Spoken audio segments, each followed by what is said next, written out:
Welcome guys. GK MCQ gym के channel में आपका बहुत बहुत स्वागत है। आज के इस वीडियो में हम डिस्कस करने वाले जूलॉजी और बॉटनी, जंतु विज्ञान और वनस्पति विज्ञान से काफ़ी सारे क्वेश्चंस आपके एंट्रेंस एग्जाम में बनने वाले हैं। तो चलिए बिना टाइम वेस्ट किए हम स्टार्ट करते हैं आपके multiple choice question, practice question. और क्वेश्चन का लेवल ये रहने वाला है। चलिए, डीएनए से आरएनए के द्वारा प्रोटीन तक आनुवांशिक जानकारी के अनुक्रमित हस्तांतरण को कहते हैं। Sequence transfer of genetic information from DNA to protein by RNA is called translation, translocation, transcription या फिर सेंट्रल डॉग्मा। बहुत अच्छा क्वेश्चन है।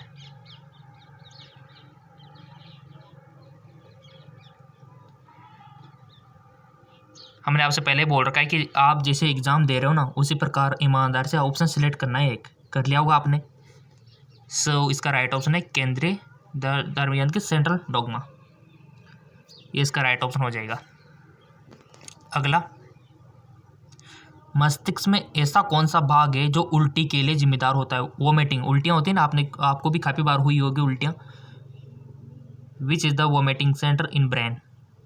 तो उल्टी के लिए जिम्मेदार कौन सा है? Medulla oblongata, occipital lobe, hippocampus, pons. Right option is medulla oblongata. Next, ऐसी कौन सी कोशिका है जिसका उपयोग पुनः सहसंयोजन डीएनए प्रौद्योगिकी की मदद में मानव टीका को बनाने में किया जाता है? E coli, bacillus, Streptococcus, Aspergillus Niger. ये पूरा चैप्टर इंपॉर्टेंट है, जेनेटिक्स इंजीनियरिंग वाला। जेनेटिक्स इंजीनियर आपकी जो जैव प्रौद्योगिकी है, वहाँ से 100% क्वेश्चन आता है। आपके BS nursing entrance exam important है उसके लिए। सो आपने चूज कर लिया होगा कि ऐसी कौन सी कोशिका है जिसका उपयोग पुनः संयोजक जो प्रौद्योगिकी की मदद से मानव टीका को बनाने में किया जाता है? इसका राइट ऑप्शन है गाइस आपका ई कोलाई। ई कोलाई का उपयोग किया जाता है। ई कोलाई जीवाणु को सब जानते हो। छना हुआ रक्त गुर्दे से किसके द्वारा दूर किया जाता है? Filtrated blood is carry away from the kidney by renal vein, urethra, renal arteries, nephron.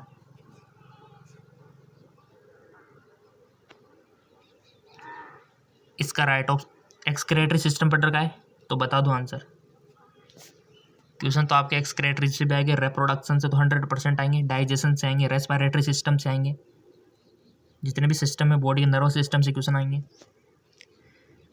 सो इसका राइट ऑप्शन है कि छना हुआ रक्त गुर्दे के किसके द्वारा दूर किया जाता है? तो गुर्दे की नस से, रेनल वेन से, रेनल वेन से। अगला, भ्रूण को मां से पोषण एवं ऑक्सीजन युक्त रक्त प्राप्त होता है। fetus receive nutrition and oxygenated blood from mother by गर्भाशय, नाल या फिर फ्लोबिन ट्यूब या फिर गर्भनाल। इसका करेक्ट ऑप्शन हो जाएगा आपका प्लेसेंटा।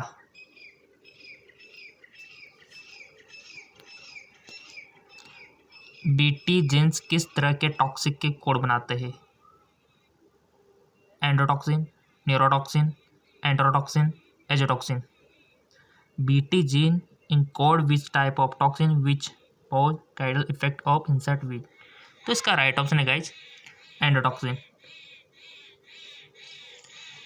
नेक्स्ट, भ्रूण के विकास का अनुक्रम है। हमने आपसे पहले बोल रखा है कि शुक्राणु का विकास किस प्रकार से होता है, उसकी हर एक स्टेप आपको याद रखनी है। अंडाणु का विकास किस प्रकार से होता है, उसके हर एक स्टेप आपको याद रखनी, पूछा जाएगा क्वेश्चन। और भ्रूण का विकास कैसे होता है, उसकी तो स्टेज आपको याद रखनी है। पहले क्या बनता है, उसके बाद क्या बनता है, उसके बाद क्या बनता है, इस प्रकार से सीक्वेंस वाइज भ्रूण के विकास का अनुक्रम। जैसे पहले युग्मक होता है, ब्लास्टुला, मोरुला, गैस्ट्रुला, सब यहाँ दे रखा है। युग्मक जनन, मोरुला, ब्लास्टुला, गैस्ट्रुला, युग्मक। चूज कीजिए, चारों ऑप्शन आपके सामने, सही क्रम आपको बताना है। और क्वेश्चन ऐसे ही आएंगे आपके। लेवल हमने आपको बता दिया है। और जेके लोन जॉब चैनल पर तो हम प्रैक्टिस काफ़ी दिनों से करा रहे हैं आपकी। अगर वीडियो मिस कर दिया तो जाके देखो ना, आप चाहे तो कवर कर सकते हो। अगर आपने ठान लिया तो। भ्रूण के विकास का अनुक्रम आपको बताना है, सो इसका राइट ऑप्शन है गाइज युग्मक, युग्मनज, ठीक है, मोरुला, ब्लास्टुला, गैस्ट्रुला, युग्मक, युग्मनज, मोरुला, फिर ब्लास्टो पे गैस्ट्रुला, ठीक है। तो ये हो जाएगा इसका राइट ऑप्शन। अगला, इनमें से कौन सा इस एक संपूर्ण पाचन युक्त एमाइलाइटिक, लाइपोलाइटिक एवं प्रोटीलाइटिक एंजाइम है? Intestine juice, pancreatic juice, saliva, gastric juice. Right option is pancreatic juice, pancreatic juice. अगला, योग पर आधारित मानव अंडे, बेस्ड ऑन योग ह्यूमन एग, मीजोलेथिसल, माइक्रोलेसिथल, एलेसिथल या फिर मैक्रोलेसिथल। ये क्वेश्चन इसी प्रकार का कुछ बना था 2018 में, बन सकता है फिर एग से रिलेटेड। उसमें पूछा गया था मानव का एग होता ना किस प्रकार का होता है, अंडाणु आपने देखा वो किस प्रकार का होता है, और मुर्गी का भी पूछा था वो किस प्रकार का होता है। सो यहाँ पर इसका राइट ऑप्शन है एलेसिथल, याद रखना इसको, एलेसिथल को। अगला, शुक्राणु के मध्य भाग में पाया जाता है, the middle piece of the sperm contain. Structure आपको पता होगी, सिर होता है, पूंछ होता है, बीच में दड़ होते हैं, माइटोकॉन्ड्रिया भी होता है, और क्या क्या उसमें होते हैं सर आपको पता होना चाहिए। शुक्राणु के मध्य भाग में पाया जाता है सेंट्रियोल, माइटोकॉन्ड्रिया, प्रोटीन्स, केंद्रक। कुछ कुछ पता होगा ना आपको थोड़ा सा, ऐसे भाई ये होता है, एक्रोसोम होता है, मध्य भाग होता है, पूंछ होती है, आपको इसके अंदर की डिटेल भी पता होनी चाहिए।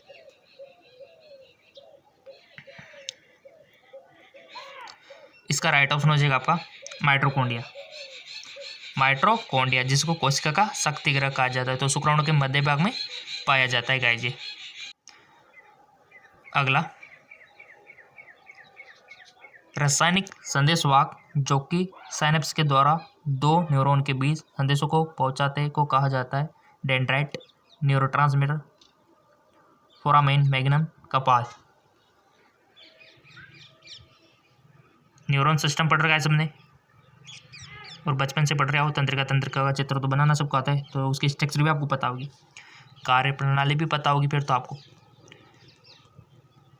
सिलेक्ट कर लिया होगा। इसका राइट ऑप्शन हो जाएगा आपका न्यूरोट्रांसमीटर, न्यूरोट्रांसमीटर। अगला क्वेश्चन, इकाई समय में एक जनसंख्या द्वारा उत्पन्न नए संतति है, मृत्यु दर, जन्म दर, वास्तविक मृत्यु, प्रजनन दर। इकाई समय में एक जनसंख्या द्वारा उत्पन्न नई संतति है जन्म दर। नेक्स्ट, किस तरह के संरचनात्मक परिवर्तन मिलेंगे और अगर गैर समरूपी गुणसूत्रों के खंडों का आदान प्रदान होगा? प्रतिलिपि, अनुवादन, कमी, व्युत्क्रमण। बहुत अच्छा क्वेश्चन है।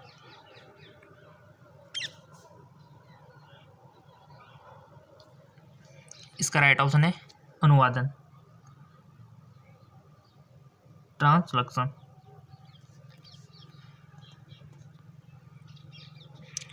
क्रायोजीन पाया जाता है, cry gene found in Bacillus subtilis, Bacillus thuringiensis, Clostridium botulinum, Staphylococcus aureus. Cry gene पाया जाता है। इसका राइट ऑप्शन हो जाएगा आपका बैसिलस thuringiensis।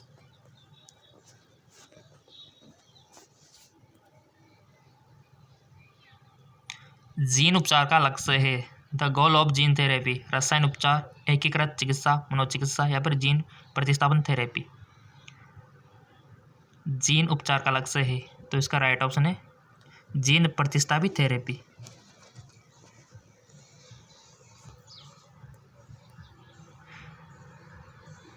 अगला क्वेश्चन, वह कौन सी अवधि है जब हृदय की मांसपेशियां रक्त के साथ सिकुड़ती एवं ढीली होती है? Cardiac reflex, cardiac arrest, diastole, systole. वह कौन सी अवधि है जब हृदय की मांसपेशियां रक्त के साथ सिकुड़ती एवं ढीली होती है? तो इसका राइट ऑप्शन हो जाएगा डायस्टोल।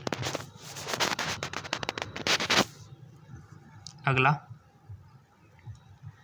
रजोनिवृत्ति के बाद किसके निम्न स्तर के कारण हड्डियों की हानि बढ़ती है?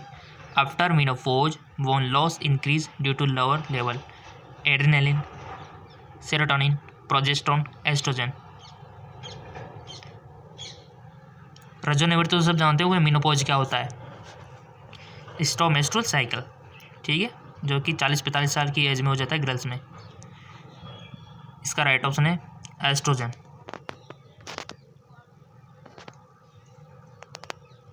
एस्ट्रोजन का लेवल कम हो जाता है गाइस, और अटैक की संभावना फिर ही बढ़ती है। एस्ट्रोजन कम हो जाता है इस वजह से। पहले पहले तो नहीं बढ़ती, क्योंकि पहले पहले तो खूब सारा एस्ट्रोजन होता है ना, इसलिए नहीं बढ़ती, और मेंस में तो बढ़ती है, आदमियों में तो। लैक्टोज का उपयोग एक कार्बन स्रोत के रूप में करने के लिए कौन सा ऑपेरॉन जिम्मेदार होता है? ORI, TRP, लैक, इनमें से कोई नहीं। सो इसका राइट ऑप्शन है गाइज TRP। वह कौन सी छलनी है जिसका उपयोग अपोन में रक्त से अपशिष्ट एवं अतिरिक्त पानी को दूर करने में प्रयोग किया जाता है?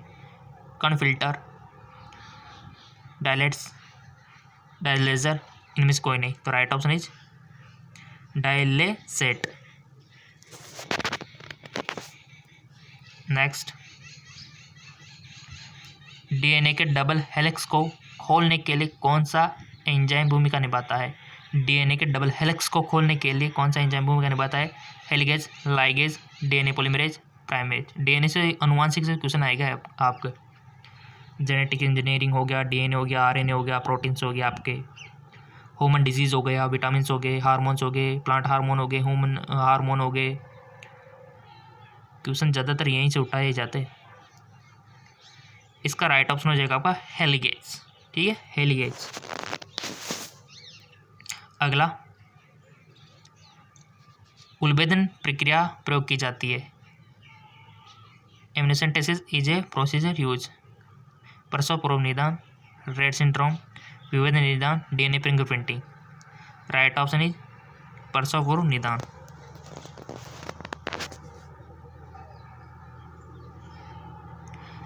दो झिल्ली जो गर्भ वैली के ऊपर रहकर भ्रूण की सुरक्षा करती है।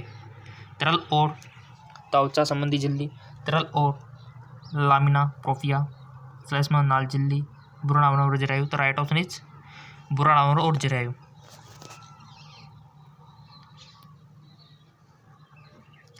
ऐसा कौन सा प्लाज्मिड है जिसका उपयोग पुनः सहसंयोजक DNA प्रौद्योगिकी में मानव इंसुलिन के निर्माण में किया जाता है? RI प्लाज्मिड, NO प्लाज्मिड, या फिर TI प्लाज्मिड, या फिर PBR 322। बहुत अच्छा क्वेश्चन है गाइज। इसका राइट ऑप्शन हो जाएगा आपका PBR 322। अगला, कौन सा प्रोटीन है जो रक्त में कोलेडली प्राशन दाब को विनियमित करता है?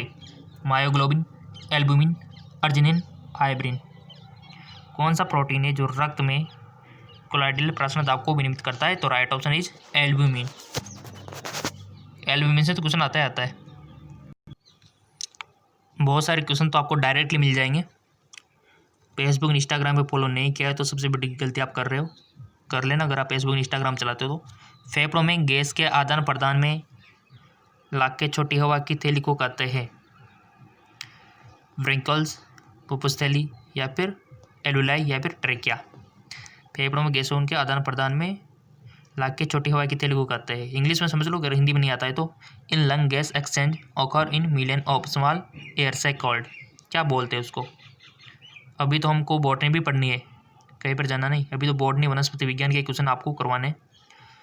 इसका राइट ऑप्शन हो जाएगा एलुलाई। क्या हो जाएगा? एलुलाई। बॉटनी के क्वेश्चन कर लेते हैं, चलो। सो गाइज, बॉटनी स्टार्ट करते हैं, क्योंकि एक ही वीडियो में हम काफ़ी सारे क्वेश्चन हम लेने का प्रयत्न कर रहे हैं, जितना हो सक रहा है। एग्जाम नज़दीक है ना, इसलिए बॉटनी। पहला क्वेश्चन है, कोशिका सिद्धांत के अनुसार अकॉर्डिंग टू सेल थ्योरी। पता होगी तो उसको तो आ जाएगी। सेल थ्योरी की नॉलेज चेक करना चाहता है एग्जामिनर आपको कि सेल थ्योरी को पता है कि नहीं है। सभी कोशिका जीवित होती है, सभी कोशिका में न्यूक्लियाई पाया जाता है, कोशिकाएं पहले से व्याप्त कोशिका से उत्पन्न होती है। कोशिका सभी जीवित जीवों की मूलभूत इकाई है। राइट ऑप्शन इज कोशिका सभी जीवित जीवों की मूलभूत इकाई है। कोशिका सभी जीवित जीवों की मूलभूत इकाई है। अगला, इंडोल एसिटिक अम्ल किसका अग्रगामी है? आइसोपेंटेनॉल, फारपास्पेट, मेथियोनिन, ग्लाइसिन, ट्रिप्टोफैन। इसका right option is tryptophan.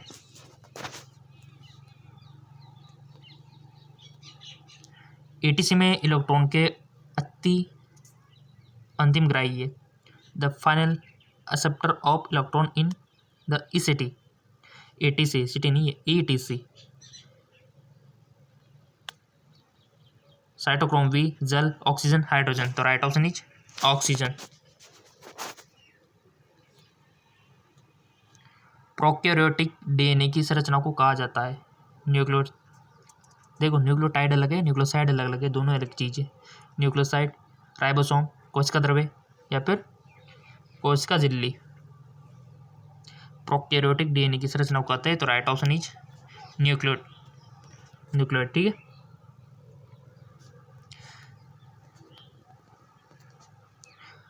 Mycoplasma की विशिष्ट विशेषता है कोशिका भित्ति रहित, समुद्री, मरजीव, ओजोन परत, प्रवाह।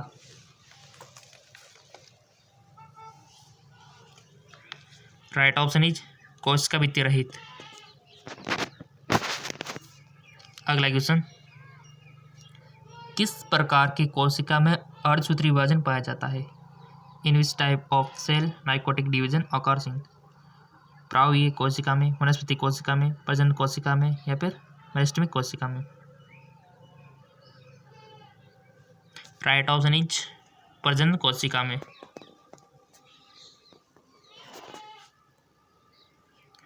अगला, इनमें से कौन सा वह यौगिक है जो बीज निष्क्रियता को उत्पन्न कर सकता है? Ethylene, gibberellin, potassium nitrate, abscisic अम्ल। तो राइट ऑप्शन इज एब्सिसिक अम्ल। ठीक है, एब्सिसिक अम्ल इसका आ जाएगा। अगला, ब्रायोफिटिक पौधों में नर युग्मक को कहा जाता है। In bryophytic plant male gamete are called spermatophyte, spermatogonia, antherozoid, archegonia. तो राइट ऑप्शन इज एंथ्रोजाइगट, एंथ्रोजाइटस।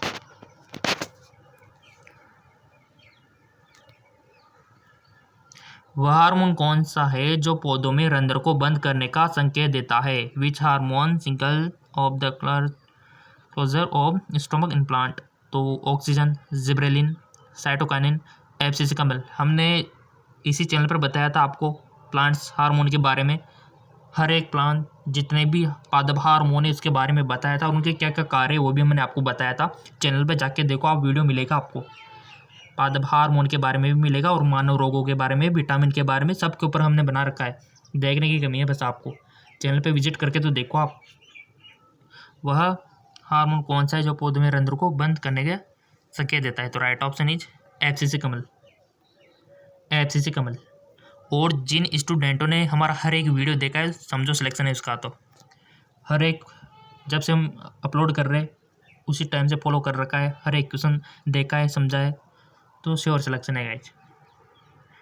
आकाश से बिजली, अगर आपने नहीं देखा तो कोशिश करो देखने की गाइज। आकाश से बिजली एवं आदि तूफान के दौरान वायुमंडलीय नाइट्रोजन गैस परिवर्तन होती है। हाँ, आकाश से बिजली खूब आजकल तो देखा होगा आपने, बहुत ही खतरनाक बिजलियाँ कड़कती है। तो इनसे आंधी तूफान के दौरान वायुमंडलीय नाइट्रोजन गैस परिवर्तन होता है। तो नाइट्रोजन क्योंकि वो कड़कती है तो काफ़ी सारी अभिक्रियाएं हो जाती है उस टाइम पे, ठीक है ना। नाइट्रोजन के ऑक्साइड में, कार्बन के ऑक्साइड में, ऑक्सीजन के ऑक्साइड में नाइट्रिक अम्ल। तो राइट ऑप्शन इज नाइट्रोजन के ऑक्साइड। अगला, श्वसन के दौरान ईस्ट ग्लूकोज को बदलता है। लैक्टिक CO2, एथेनॉल एवं ऑक्सीजन में, एथेनॉल एवं जल में, एथेनॉल एवं CO2 में। राइट ऑप्शन इज एथेनॉल एवं CO2 में।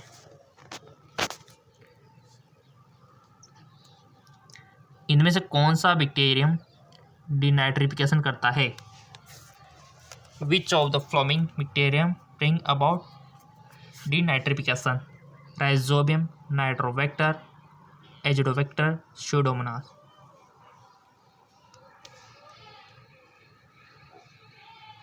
स्यूडोमोनास, ठीक है।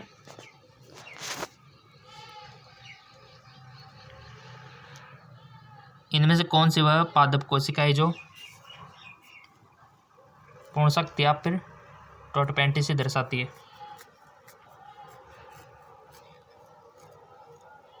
जाइलम, चलनिलिका, कारकोशिका, विभेजक।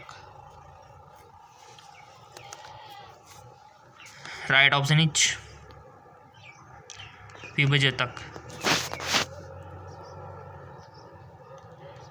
इनमें से कौन सा तत्व जैविक नाइट्रोजन स्थिरीकरण के लिए आवश्यक है? जस्ता, मैग्नीज, मोलिब्डेनम, तांबा।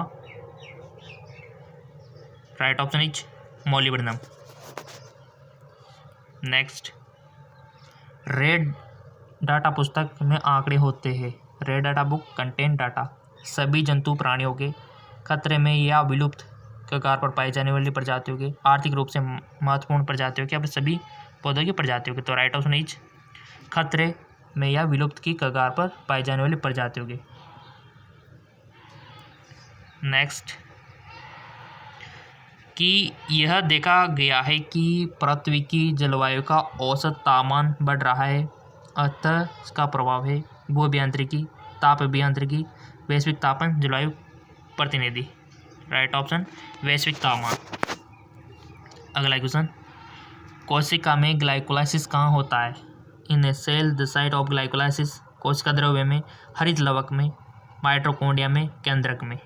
कोशिका में ग्लाइकोलाइसिस कहाँ होता है? तो राइट ऑप्शन है कोशिका द्रव्य यानी कि साइटोप्लाज्म में, कोशिका द्रव्य में। अगला क्वेश्चन, पूंछ युक्त जीवाणु भोजी होते हैं। The tail bacteriophage are. Bacteria की सतह पर गतिशील, पौधों की पत्तियों की सतह पर गतिशील, सक्रिय रूप से पानी में गतिशील, अचल। तो राइट ऑप्शन इज बैक्टीरिया की सतह पर गतिशील। अगला,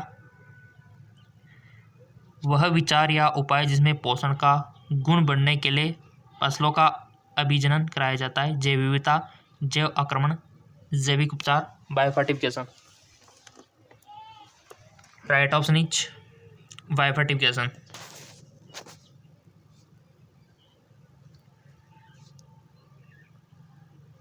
प्लाज्मोलिसिस या जीवद्रव्य कुंचन का कारण है प्रासरण, अंतःप्रासन, अवशोषण के कारण या फिर बाह्य प्रासरण। तो राइट ऑप्शन है बाह्य प्रासरण।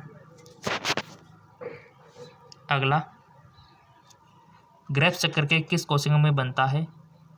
ईआरके वेसाइल में, राइबोसोम में, माइटोकॉन्ड्रियल मैट्रिक्स में, लाइसोसोम में। तो right option is mitochondria matrix में।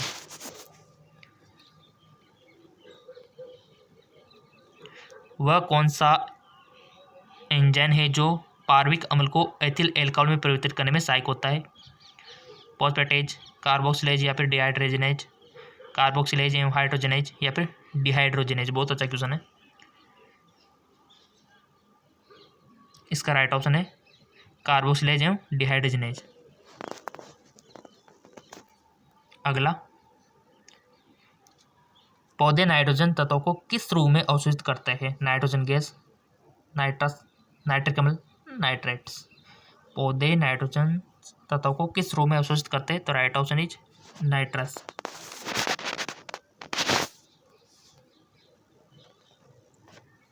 वह प्रक्रिया जिसमें फलों को बीज रहित बनाने के लिए फलों का प्राकृतिक कृत्रिम रूप से बीजाणुनिषेचन के बिना उत्पन्न किया जाता है।